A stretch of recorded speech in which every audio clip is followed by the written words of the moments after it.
Hello and welcome, my name is Frank Fischer, and in today's video I would like to show you some behind-the-scenes secrets of DeepCode's engine, as well as showing you some good code examples where we can learn from. As a background, in DeepCode we distinguish between generic bug patterns, which we call categories, and the variants of these bug patterns in real code, which we call clusters. We generate these clusters out of the categories by the use of parameters. I picked a beefy example for category in JavaScript. It's called attribute access on null. And the idea is that you have a complex object in your application and you're trying to access this object. Either you're reading a property or you are executing a method, but this object can actually be null in your code. And if you do this with an object null and you're accessing it, it would be a type error in JavaScript. We found this category of bugs over 42,000 times in 6,500 repos, part of our training set. So it's quite common.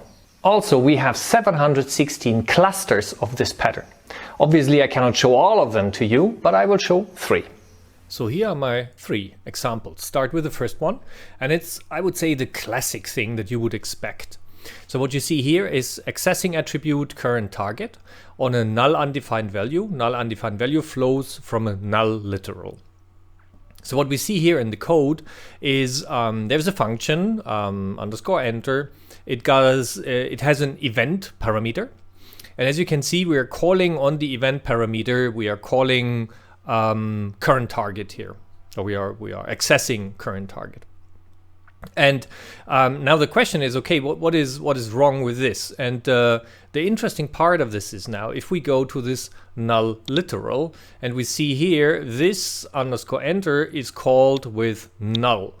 So in this regard, if this is executed, our event is actually null, and there we go, we have our problem at hand. We have a type error. Okay, so this is the first one. We have a variable, and the variable is null, and we are trying to access the variable. Here we have a TypeScript example, so example number 2, it's actually TypeScript. And what you can see here is accessing attribute then on a null undefined value. Null undefined values flow from a null literal.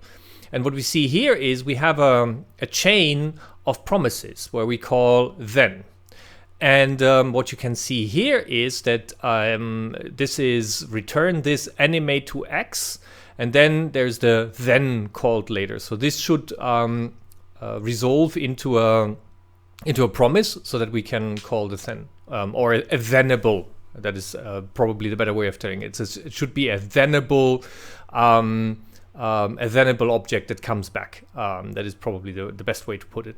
So if we look now into the definition of animate to X, we see that here, if this locked and blah, it returns null. It's even stated here, it's TypeScript. So TypeScript defines the type, and it says the type can be null.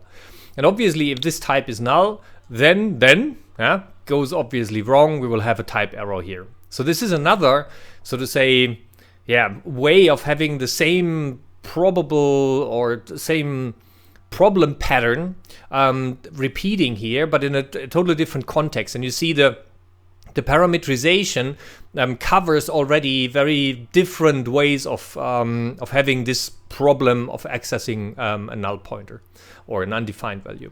Okay, and the last one that I want to show you here is where we actually follow the flow of the application. And you see the attribute lock on a null undefined value. Null undefined values flows as determined by a following check. So up here we have a check, and we are saying not self immer underscore API, whatever this is. But the point here is that if this is a false value, if this is a falsy value, then self immer API lock will for sure not be not be successful. It's very likely that this falsy value is undefined or it's a null value. So you cannot simply, so to say, do this in this regard.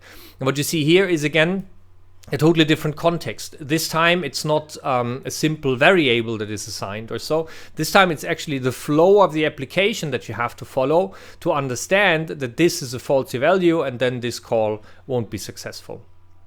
So what I wanted to show you were 3 different three different clusters out of the same category that we have in DeepCode.